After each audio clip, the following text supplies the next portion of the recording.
Dari bentuk kasih sayang Allah kepada hambanya, Allah Subhanahu wa taala mengutus Rasulullah Muhammad sallallahu alaihi wasallam.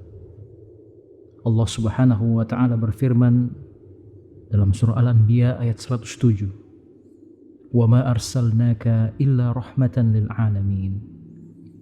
Kami tidak mengutus engkau wahai Muhammad melainkan sebagai rahmat bagi seluruh manusia. Dengan begitu, Nabi Muhammad SAW diutus dengan membawa ajaran Islam. Maka agama Islam itu sendiri adalah rahmatan lil alamin, rahmat bagi seluruh alam semesta. Mari kita lihat, apa sih sebenarnya yang dimaksud dengan rahmat bagi seluruh alam semesta itu? Secara bahasa, dalam kitab Lisanul Arab karya Ibnu Mandur, rahmat itu berarti ar-riqatu wa ta'attuf, yang artinya kelembutan yang berpadu dengan rasa iba. Atau dengan kata lain, rahmat dapat diartikan dengan kasih sayang. Jadi, diutusnya Nabi Muhammad SAW itu adalah bentuk dari kasih sayang Allah kepada seluruh manusia. Engkau bahkan tidak bisa memulai menggambarkan betapa besarnya kasih sayang Allah kepada manusia. Hanya kita saja yang tidak menyadarinya. Coba kita bayangkan, dalam sebuah hadis dari Umar bin Khattab radhiyallahu an yang diriwayatkan oleh Imam Bukhari dan Imam Muslim, Umar pernah menuturkan, Rasulullah sallallahu alaihi wasallam kedatangan rombongan tawanan perang. Di tengah-tengah rombongan itu ada seorang ibu yang sedang mencari-cari bayinya. Tatkala dia berhasil menemukan bayinya di antara tawanan itu, maka dia pun memeluknya erat-erat ke tubuhnya dan menyusuinya. Rasulullah SAW kemudian bertanya kepada kami, apakah menurut kalian ibu ini akan tega melemparkan anaknya ke dalam kobaran api? Kami menjawab, tidak mungkin ya Rasulullah, demi Allah. Sementara dia sanggup untuk mencegah bayinya terlempar ke dalamnya. Maka Rasulullah SAW pun bersabda, Lallahu arhamu bi'ibadihi min hadhihi biwaladiha. Sungguh, Allah lebih sayang kepada hamba-hambanya daripada ibu ini kepada anaknya.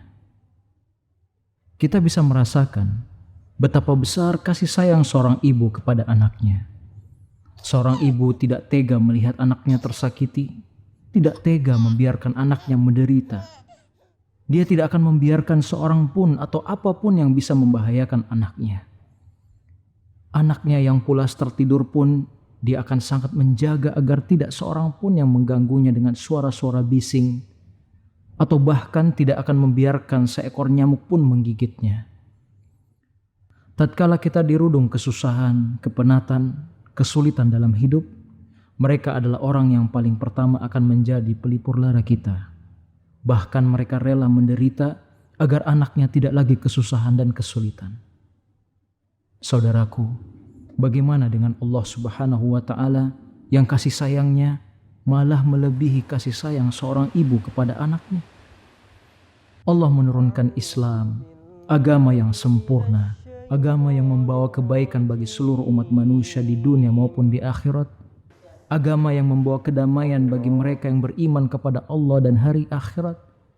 Agama yang menunjukkan kasih sayang. Maka apakah mungkin Allah Subhanahu wa ta'ala menurunkan agama yang membuat orang lain tersakiti? Membuat orang lain terzalimi? Membuat orang lain terganggu? Tentu tidak. Mari coba kita renungi bersama sebuah sabda Nabi dari sahabat Anas bin Malik radhiyallahu anhu, diriwayatkan Imam Bukhari dan Imam Muslim. Nabi SAW pernah bersabda, La yu'minu ahadukum hatta yuhibba li akhihi ma yuhibbu li nafsihi. Tidaklah beriman dengan keimanan yang sempurna salah seorang di antara kalian sampai dia mencintai untuk saudaranya apa yang dia cintai untuk dirinya. Bukankah setiap dari diri kita menginginkan kebaikan untuk diri kita sendiri? Bukankah setiap dari kita menginginkan kebahagiaan dalam hidup? Bukankah kita menyenangi apabila kita mendapatkan kenyamanan di dalam hidup kita, terlepas dari kesulitan, jauh dari gangguan, jauh dari hal-hal yang membuat kita sedih?